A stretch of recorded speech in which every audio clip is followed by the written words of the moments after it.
Assalamualaikum warahmatullahi wabarakatuh. Saya Melia dari kelas 1B Pendidikan Matematika. Di sini saya akan menjelaskan bagaimana cara menggunakan kode atau memasukkan kode ke dalam PHP sebagai tugas proyek mata kuliah saya di algoritma dan pemrograman. Mempelajari PHP akan memudahkan Anda untuk membuat fungsi yang dibutuhkan untuk membangun aplikasi web seperti menangani, menyimpan, dan menampilkan input pengguna. Sebelumnya, apa itu PHP? Dengan HTML, ada imitasi bagaimana kita mengontrol apa yang ditampilkan. Dengan menggunakan PHP, Anda dapat mengubah teks yang ditampilkan tergantung audiensi dan situasi. Bagaimana menulis PHP kode? Kode PHP dapat tertanam di dalam HTML dengan menggunakan tag PHP spesial atau seperti yang dapat Anda lihat di dalam gambar. Sintaksis PHP, titik koma, digunakan untuk memisahkan statement di PHP. Akan ada error jika sintaksis Anda kurang titik koma, jadi mari berhati-hati. Anda dapat menggunakan echo untuk mencetak karakter yang disebut string. Kalkulasi adalah hal terbaik yang bisa dilakukan oleh komputer di dalam pemrograman. Anda juga dapat melakukan kalkulasi dengan simbol yang dikenal sebagai operator aritmatika.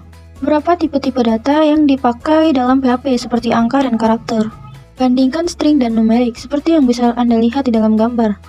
Apa itu variabel? Variabel diibaratkan kotak untuk menyimpan data. Peranan variabel. 1. Anda dapat memberi nama pada data untuk mendeskripsikannya. 2. Anda juga dapat memperbarui nilai variabel dari suatu tempat dan dapat digunakan berkali-kali pada kode Anda. Penting untuk memilih nama variabel dengan jelas dan mendeskripsikan jenis data yang tersimpan di dalam variabel tersebut. Kita harus konsisten dalam menulis nama variabel. Perbarui variabel untuk mengubah nilai yang dikandungnya, seperti yang ada di dalam gambar. Menambah angka ke variabel. Perhatikan di dalam gambar. Menambahkan angka ke variabel, Anda juga bisa menggunakan dengan singkatan, seperti yang ada di dalam gambar. Penggabungan string. Anda juga dapat menggabungkan string dengan menggunakan titik, yang disebut operator dot. Anda juga dapat menghilangkan penggabungan variabel dan string menggunakan titik sama dengan. Dalam string, di dalam titik 2, Anda dapat menyisipkan sebuah variabel dengan meletakkan nama variabel di dalam tanda kurung. Statement if memungkinkan untuk membuat pencabangan kondisional. Simbol-simbol yang digunakan untuk membandingkan dua nilai seperti yang ada di dalam gambar. Kondisi dari operator perbandingan akan digantikan dengan sebuah nilai boolean. Boolean adalah sebuah tipe data yang hanya memiliki dua nilai, true dan false.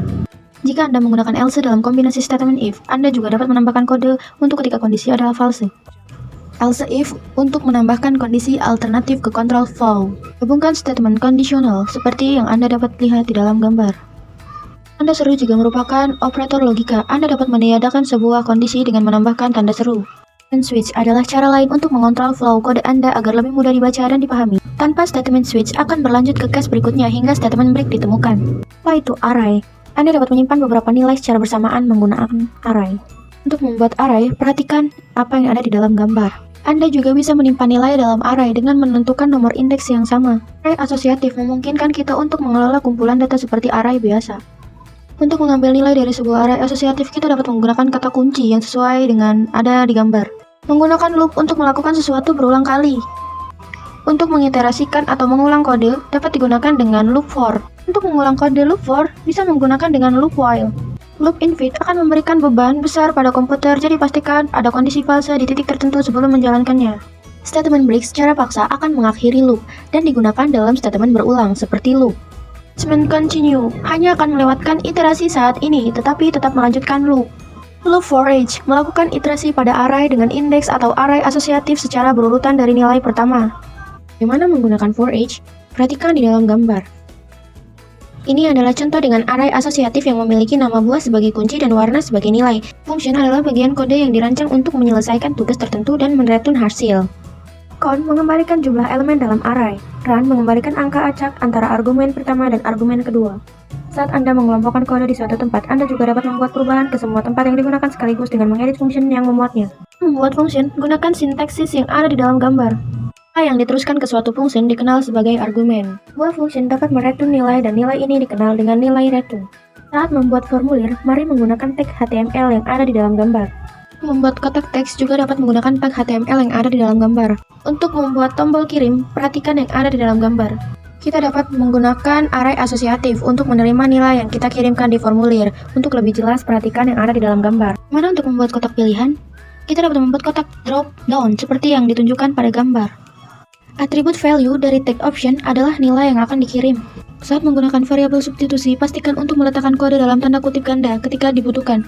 Apa itu OOPP? Yaitu Object Oriented adalah cara berpikir yang berpusat pada objek. Dalam dunia pemrograman, ada sebuah struktur untuk memproduksi objek dalam kode. Untuk membuat situs pemesanan, kita akan membuat objek untuk semua menu satu persatu. Sekarang kita akan belajar bagaimana cara membuat kelas atau blueprint objek. Perhatikan yang ada di dalam gambar. Objek spesifik yang dibuat dari kelas blueprint objek disebut instance. Properti adalah data yang dimiliki instance, dan method adalah fungsi yang berhubungan dengan instance. Bagaimana menulis properti? Properti didefinisikan dengan public property, seperti yang ditunjukkan yang ada di dalam gambar. Untuk mengakses properti, perhatikan yang ada di dalam gambar. Method adalah fungsi yang dimiliki setiap instance. Nah, bagaimana cara menggunakan metodenya? Perhatikan yang ada di dalam gambar. This dapat digunakan dalam definisi sebuah metode di dalam kelas. Metode jenis ini yang dipanggil saat instance baru dibuat disebut konstruktor. Metode konstruktor dapat menerima argumen. Hal ini berguna karena memungkinkan Anda untuk mengatur properti saat Anda membuat instance. Untuk menentukan layout atau susunan secara bersamaan, mari kita tanamkan kode PHP di dalam HTML. Tanam loop for each di dalam HTML dapat ditulis seperti di gambar kanan. Seperti loop for each, urutan if, for, while, dan switch dapat ditutup dengan endif, and for, and while, dan end switch secara berurutan. Menggunakan require underscore earns ini akan membuat file dari luar ke file. Karena kita menetapkan properti image ke atribut src, pastikan untuk mengelilinginya dengan kutip. Menggunakan properti price untuk tiap elemen, kita akan menampilkan harga termasuk pajak. Kapsulasi adalah salah satu fungsi penting dari object-oriented programming yang menyembunyikan informasi yang tidak penting untuk pengguna. Membuat public function yang Anda inginkan mereka gunakan dan menyembunyikan function yang Anda tidak inginkan mereka gunakan di luar kelas. Kapsulasi adalah pembatasan akses ke metode dan properti kelas. Return nilai dari properti dikenal dengan getter. Tambahkan properti order count untuk mengelola jumlah pesanan. Mengubah nilai properti disebut setter. Saat mendefinisikan properti, Anda dapat mengatur nilai awal seperti yang ditunjukkan di dalam gambar. Untuk membuat form, perhatikan yang ada di dalam gambar.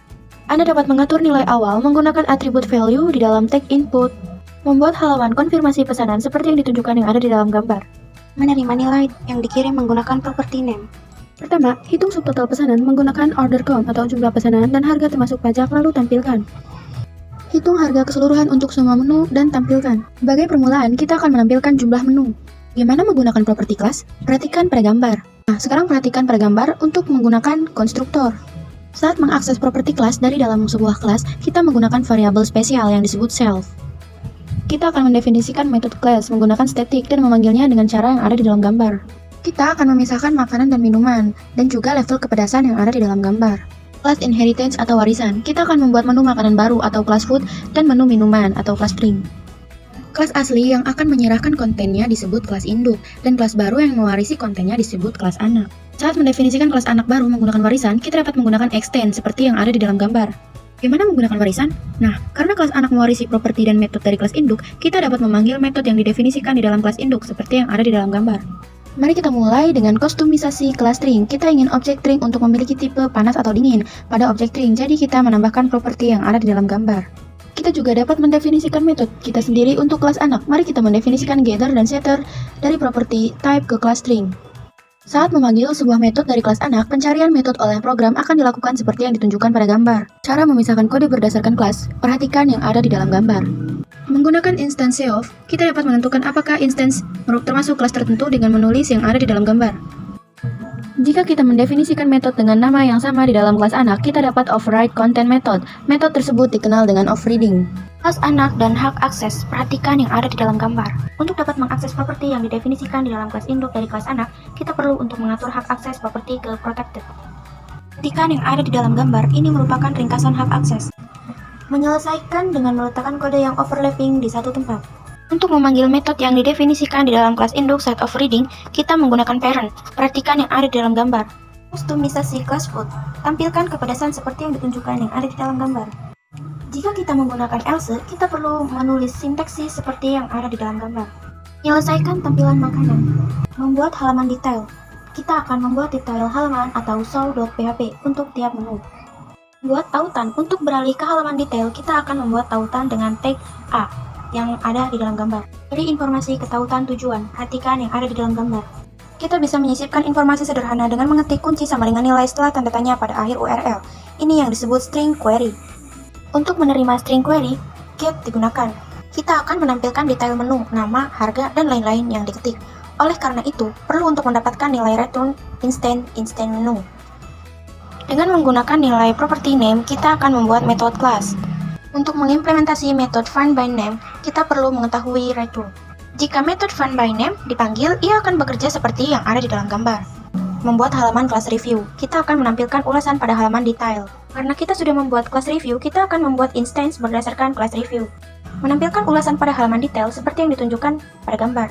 Menampilkan ulasan yang berhubungan dengan tiap halaman detail dengan menggunakan property name dari kelas menu dan property menu name dari kelas review.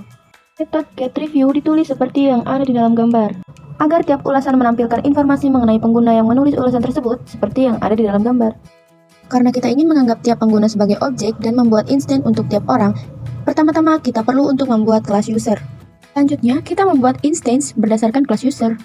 Mari kita hubungkan informasi sehingga kita bisa mengenali pengguna mana yang menulis ulasan. Untuk menyimpan nama pengguna yang menulis ulasan, kita akan mendefinisikan properti username di dalam kelas review. Mengimplementasi metode getUser, perhatikan yang ada di dalam gambar. Kita akan menampilkan nama-nama pengguna yang menulis ulasan seperti yang ditunjukkan pada gambar. Mengidentifikasi pengguna, perhatikan yang ada di dalam gambar. Dengan memberikan nilai unik ke instant user, kita bisa membedakannya. Di sini kita akan memberi mereka properti yang bernama ID dan memasukkan angka dalam urutan numerik dari 1. Lalu muncul pertanyaan, bagaimana kita membuat nilai dari properti ID naik berurutan dari 1? Nah, perhatikan di dalam gambar. Instant review dan user dihubungkan oleh name pengguna. Hubungkan dengan ID. Nah, saya di sini akan memberikan contoh memasukkan kode PHP ke dalam lembar kerjanya. Yang saya ambil contoh adalah echo. Nah, di sini instruksinya yaitu, di bagian indeks PHP, lembar indeks PHP, gunakan echo untuk print hello world. Nah, ini sebelum menulis echo hello world ini dan menyebut hello world ini, sebelumnya harus menyebut kode PHP-nya terlebih dahulu supaya terbaca. Nah, kode PHP-nya itu apa sih? Nah, ini dia. Ini adalah kode PHP seperti apa yang sudah dijelaskan, dan jangan lupa diakhiri dengan kode yang terakhir juga. Nah, ini juga merupakan kodenya juga. Nah, kodenya itu untuk penulisan echo hello world-nya ini sebelum tanda kode akhir atau penutup ya. Nah, kita tulis echo. Nah, ini sudah tertulis. Nah, kita masukkan hello world yang di sini. Kita masukkan. Nah, jangan lupa tanda kutip 1 dan diakhiri dengan tanda titik koma di akhir. Nah, seperti itu. Kalau sudah, kita coba kirim. Nah, untuk kode-kode yang lainnya juga sama seperti ini ya, sama seperti contoh ini, tergantung dengan kode yang diinstruksikan. Jadi jangan lupa melihat instruksinya atau perintahnya untuk memasukkan kode apa. Jadi harus sesuai kode dan jangan sampai lupa kode-kodenya itu, karena kode itu sangat penting untuk memasukkan ke dalam indeks ini agar terbaca. Jadi jangan sampai melupakan kode. Terima kasih.